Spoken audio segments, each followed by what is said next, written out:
Welcome to the Three Moons, Three Souls podcast with host Jacqueline Burke. On today's episode, we are interviewing Summer's Light Markets and Events vendor, Monica with Northern Insight. Welcome to the podcast, Monica. How are you today? I'm doing good. Thank you so much. Oh, that's wonderful. I'm so glad you're here joining us today. So before we get started, I'd like you to introduce your business to everyone and explain what type of services you do.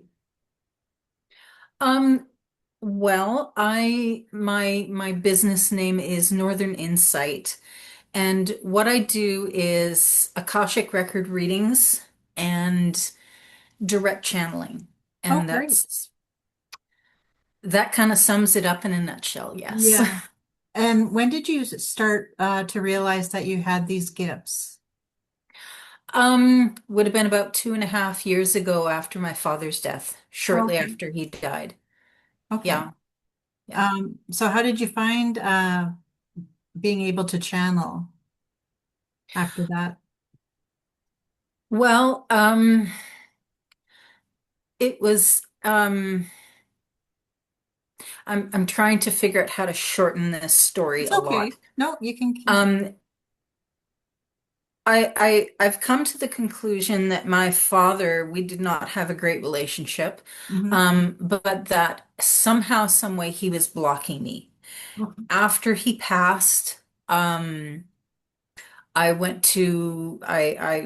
saw a couple of different healers. Um, One of them, her name is Brooke Grove, and she did like a soul healing. And I remember her doing this, and she puts sort of repairs a soul. And I remember her looking at mine and going, "Wow, yours is ripped to shreds." I said, "Oh, thanks. It Yeah. makes sense now." But then it's actually hard for me to really understand sort of where the things went, because it's like things happened. I can say directly that I learned the actual process of soul or Akashic record reading through Little Soul School in the Okay. States. That's Oh, who I went through. yeah. Um, and I did their introductory course because I was drawn to it, and it was like $25, and it's like, oh, I can do that. Let's see if it's a Yeah. real thing. And yes, it was. And then from there I took their much longer, more intensive course. And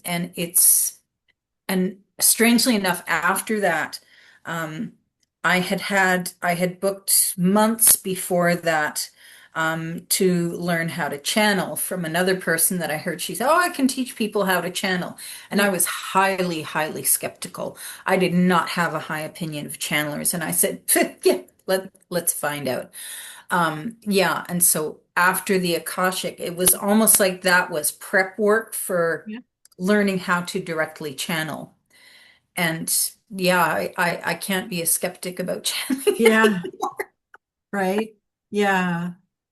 Oh, And that's in a nutshell. And it's just, um, with all the stuff that's happening planet-wide, with the energy from the sun, what our galaxy is doing, and all this massive, massive energetic influx, um, things are changing almost on a weekly basis for me. oh, And I think for everybody, yeah. whether they know it or not. Oh, everyone you seem to talk to, well, for us anyways, we hear that they're witnessing change. Hmm. Yeah. Whether you feel it or you don't. Like it's just something that happens during the day. Okay, so we had a little technical issue there, but we're going to just start at where we left off. And we're going to talk about Monica and her channeling. So we left off where you took your course and how you got to that stage. So Hmm. I'd like to ask you, so what inspired you to create this as a business? Um, it's it's so it's such a remarkable thing um to be able to offer this to people. Um and honestly, I was seriously burning out from my other job. And I was hoping to be able to do this, to offer this. I've been trying to get into I've been trying to do healing work since I was in my 20s, and I've been Okay. blocked every single time. Yeah. Um, and I just felt really, really pulled that this was what I was supposed to do, but it just never occurred to me that it would be Yeah. in this way, because I was looking at much more physical things like acupressure and bone therapy and Yeah. cranial sacral. And I guess some aspect was like, nope, nope, nope, nope. This, yeah, you want to do healing, just you're not supposed to do it like this. So, Yeah. Isn't it amazing the feeling of doing it more from a spiritual perspective? mhm. Yeah. Yeah, and I've it's interesting with especially with the Akasha, um, because I find I don't get, like, I've been to various markets and whatnot. I don't get a lot of people coming to me, which is I found this very interesting, and I've discussed this with one or two other people that also offer the Akasha and do markets. And they all say the same thing. And what I've figured what it is that people who are drawn to me, who come to me, they want an actual solution. They have a serious issue, and that's when they come to me. Um, not to put down anybody else, but you get especially the younger people who come, and the people who are like, oh, I want to see what it's like. I want to Right. just take a look. Fine, that can be very interesting and informative and kind of open the door for them a crack. Um, but when I'm doing an Akashic reading, um, I like to say, it's like going to have coffee with a friend, and you get a cup of coffee, and you get coffee, and you sit across from each other at the table, and then you just look at each other and don't stare, just don't say anything. The Akasha is kind of interactive. You have to have questions. You have to have something that's really driving you. And then I find, boy, the information just starts coming. And they'll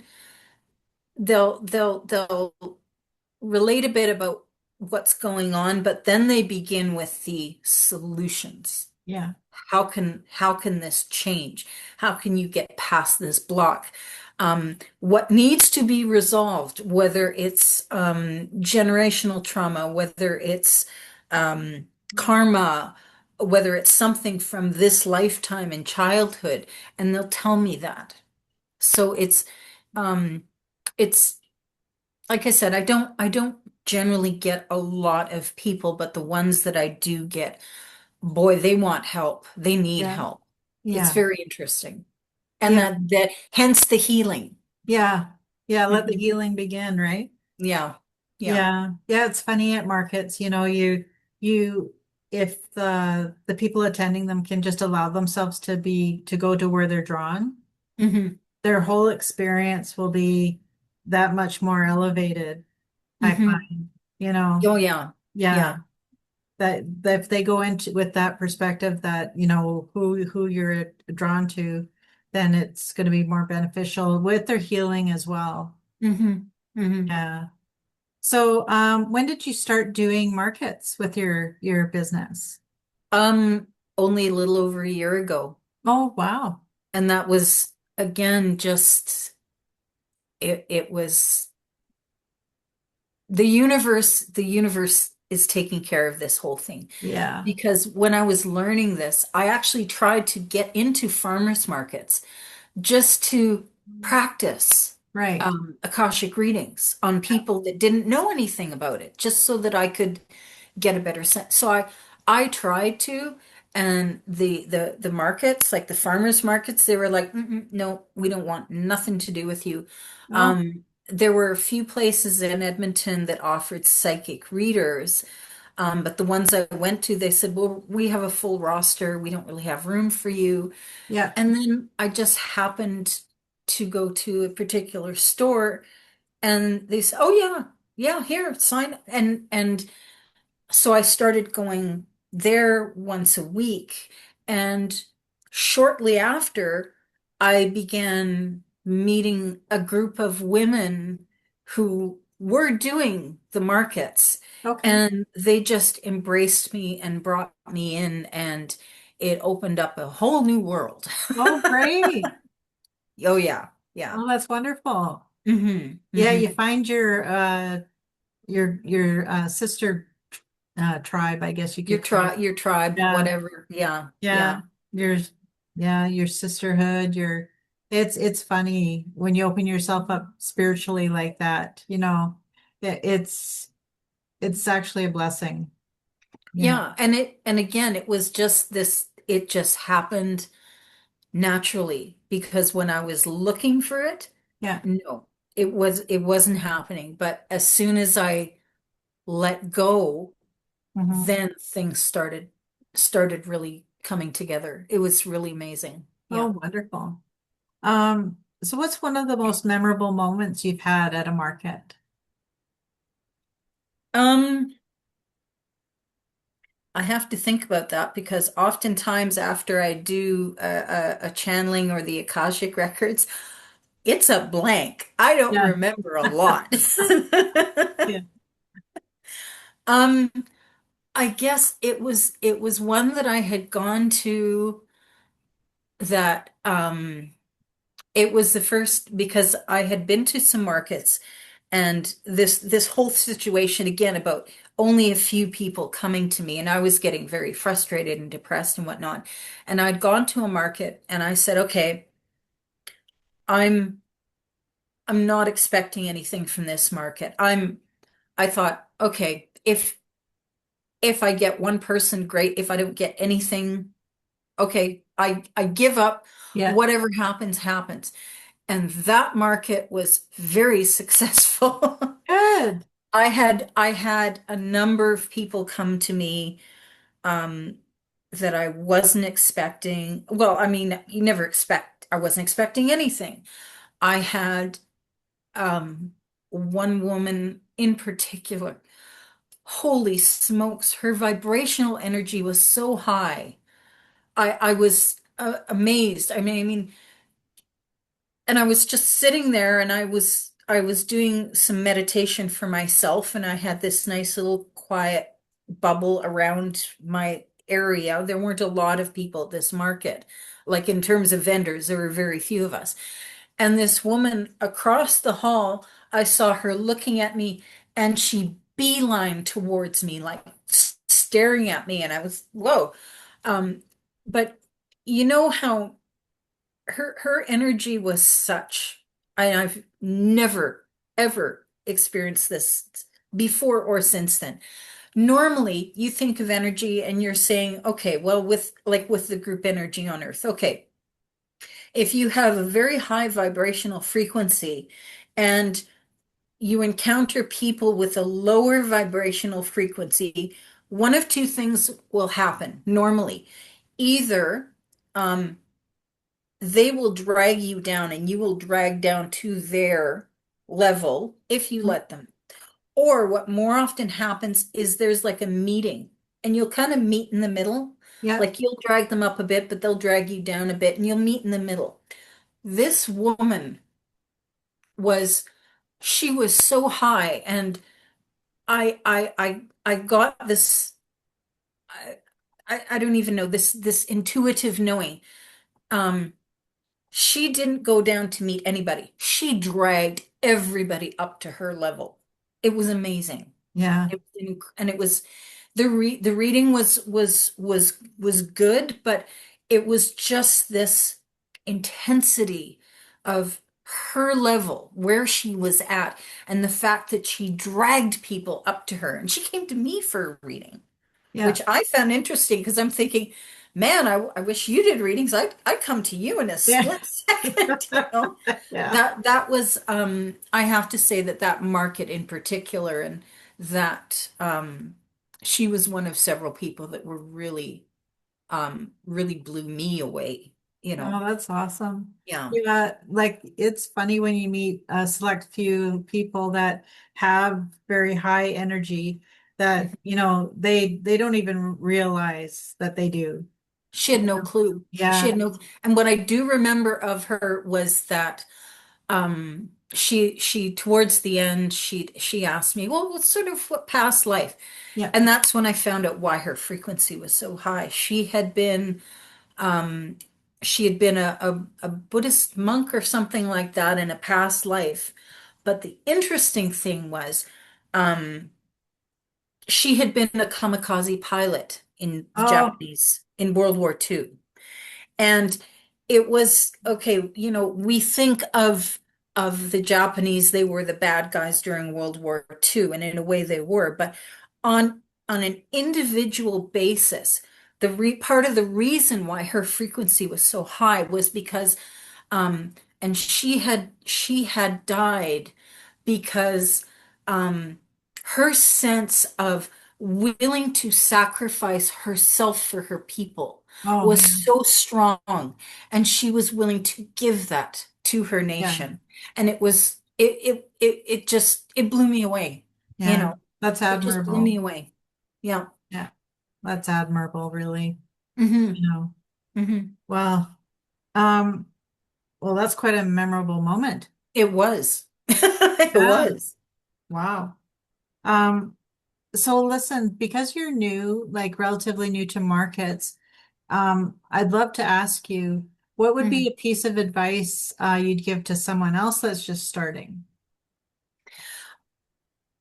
Don't get discouraged Yeah, is the big thing. Um, Release your expectations yeah, is another thing. Those two things are really important. yeah, Um, don't get discouraged, release your expectations, and just um, engage in the community of people that you meet there. yeah, Not the people that come to buy from you, the other vendors. yeah, Be open to them, get advice, be willing to take advice from them and learn yeah, from them. A lot of the people around you have so much experience, and you'll be able to, you'll go to some markets that will really resonate, and then other markets maybe not. yeah, And don't expect that you have to go to all of them. right. You can pick and choose which ones feel Yeah, right for you and your services or products. yeah. Oh, Yeah. absolutely. Yeah, Hmm. that the networking is very important. Hmm. Um, you're creating friends, but it's you're creating that connection as well, Hmm. you know. Hmm. I mean, some will have chemistry with others, while others not so much. But you know what? It's about just getting out there and meeting and establishing a contact, right? Yeah, that's extremely important. Yeah, That's extremely important. Yes. yeah. It's a Hmm. community within a community. Yes, it is. It absolutely is. Yeah. Yeah. Um, so if you could start your business over again, what would you do differently? Um, I don't think there's anything I could do differently Oh, good. because I didn't actively go, okay, I'm going to do this step one, step two, it just didn't happen that way It for just happened. me. It just happened. It was more I organic. mean, and when I was actively looking, I was blocked Right. every time. So I can't say that I would do anything differently. I That's really would. wonderful. Well, that says you went with your heart, right? Hmm. Yeah, just keeping it organic is good. You Hmm. know, quite often we get into our minds too much when it comes to Yes. business, that it just you create things that aren't even there. Oh yeah. Yeah. But if we let our lead with our heart more, then it will flow. as Hmm. it's intended to. Hmm. Yeah. Hmm. Oh, that's excellent. Um, so how do you balance your personal life and your market life and then your business life? Personally, I find it fairly easy Yeah. because um the market life um and the business are sort of one and the same. Okay. And honestly, they're I'm I'm not a person that's overwhelmed, Yeah. you know. I and again it comes back to that part about, so few people know about the Akasha. And I have met and I have seen myself oftentimes, people they'll see my thing and they'll go, Akasha, oh, I don't know what that is. Oh, I know what that Yeah. is. And they'll actively ignore me and go to the next person, Okay. which is fine. Yeah. But that's also part of this doing this work and this business, I guess you could call it, is it's it it, it right at this point in my life, there's no problem with balancing because Yeah. Yeah. I'm not overwhelmed. Yeah. Yeah. Hmm. Yeah. The Akashic records are quite interesting, actually. I think if a lot of people learn more about them, they would definitely uh, be more drawn to having a session done. Hmm. No, it Hmm. is very interesting. Yeah. Yeah. Yeah. Um, so how long have you been doing Akashic records? Again, for only about two 2 years. years. Okay. Yeah, no, it's do you find that like how do you find your experience with during a session? It depends on the person, because the records are so very different. Right. I find what happens is, because I've been meditating on and off since I was in my late teens. So I will go and I can tell when I've really tapped into them because I will get into a very, very quiet space. Yeah. After I've opened up the records, I'll say this thing called a key Right. that in usually I need the person's full legal name, and I'll say this thing and I'll get into their records and get into that quiet space and I'll ask the question and then I'll just wait for information to come through. Oftentimes for me, and it's been this way since the start, and I argued with the records about this a lot. I was really upset for a while. It comes through me as physical feeling. I'll feel it in my chakras. I'll feel it as energy, sometimes outside of myself, oftentimes inside myself. Um, I will get knowings, like it'll just pop into my head. It's like, oh, this happened Yeah. or whatnot. Um, but there's a lot of physical energy feeling within my body. Yeah. And and this again comes to the different people. Um, like the one lady I was telling you about with a Yeah. really high vibration. And then I felt when I occasionally I've opened up other people and this, I don't know if it's their spirit, I don't know what, but this huge sense of energy presence from their records is massive and palpable. Um, and then with others, because actually I've opened up the Akashic records of all of my pets. I have Oh, two cats, a yeah. dog. I've opened up the Akashic records of plants, of my house, of a city. Everything has an Akashic record. It's really something. Yeah. But animals have this really small, um, quiet Akashic records. And theirs are usually really nice and kind of nice. Plants are very slow, um, but they also have this very deep sense of strength and solidity to them and being very grounded, of course, with plants.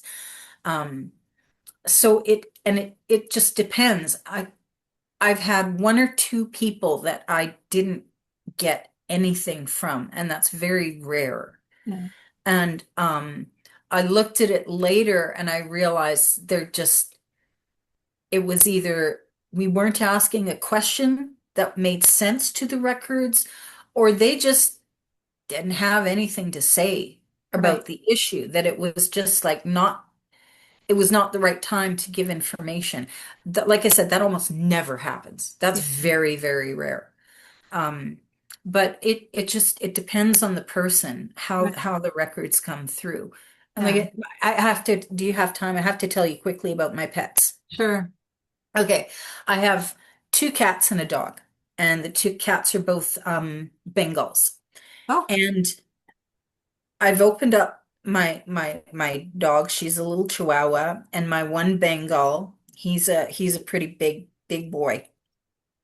And both of them have the nice, sweet little records and da da da da da.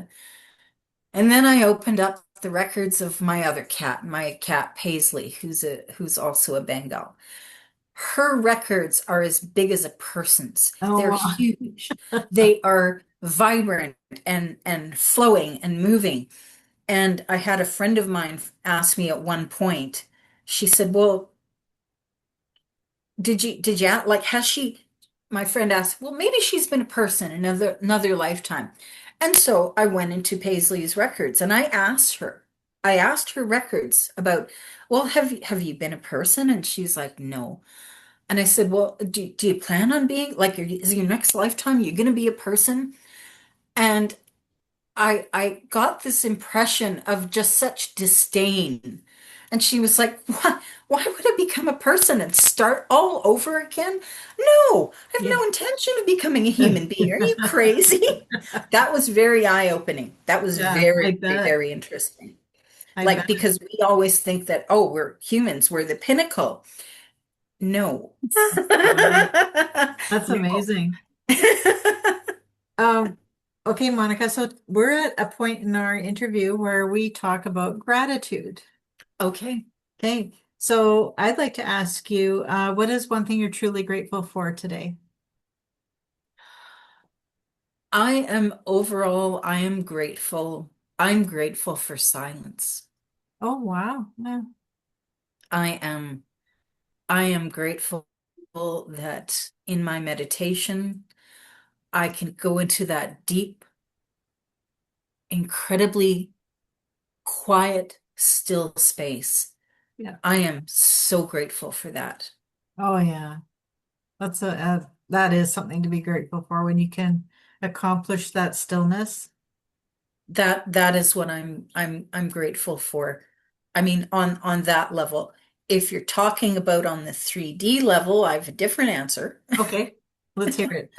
I'm very grateful that I have my son is 28, Okay. and I'm very grateful that he still comes to me for answers and comfort at times. Oh, I'm that's very grateful we have that relationship. what a blessing. Yeah. That's amazing. Yeah, quite often we don't get that opportunity with our children. Hmm. Because life gets busy, right? Hmm. But that's wonderful. Yeah, you're never too old as a kid to still go to your parent. Hmm. Hmm. Oh, I totally, I'm a firm believer in that. Yeah. Yeah. That's what I'm most grateful for in my life, Oh, is those two wonderful. things. Yeah. Oh, that's amazing. Um, so who has been a source of strength or support for you lately that you'd like to give some gratitude? Um, this amazing community of women that I've met through markets. Oh, good. Oh man, they have been so supportive and so helpful, and um I mean we help each other, you Yeah. know. It's been an amazing group. That's where I get most of my support at this point, is through Oh, this incredible group of people that I've met through the markets. Yeah. oh, great shout out to those women. Hmm. It's a fantastic thing to find your group, right? Oh God, yeah. Yeah. Yeah. And a lot of people don't have that. Yeah. It's, mhm. Well, if they can go to a market, and I'll tell you, even if you're a customer and you just need to feel connected, go to a market and you will find your person, guaranteed. Well, and also the thing is too, it's a way of connecting with actual people Yeah. in the physical space as opposed to saying, "Oh, I have all these friends on Facebook or wherever, wherever." That's not the same thing. Yeah. Yeah. It isn't. You can, and I also have some very strong relationships with a couple of people. One lady lives in Singapore, another lady lives in Scotland, another lady lives in New Zealand. And I connect with these people, these ladies regularly, but still there's nothing like meeting in Yeah. person. Yeah. Yeah, Mhm. it is. Well, listen, Monica, we are at the end of our interview. It went fast, huh? And yeah, we Boy, had a did bit it of ever. technical issues, but you know what? We made it through, right? Thank you so much. Oh, you're Thank you so welcome. much. It's a pleasure having you on today, and I'm extremely grateful for the opportunity to sit and chat with you. Oh, I'm amazed. I'm so grateful for you. You have no idea Oh, thank for you. this opportunity. Thank you. Thank you kindly. Well, you have a lovely day, and we will chat at you again, okay? Thank you. Thank you for joining us today at the Three Moons, Three Souls podcast.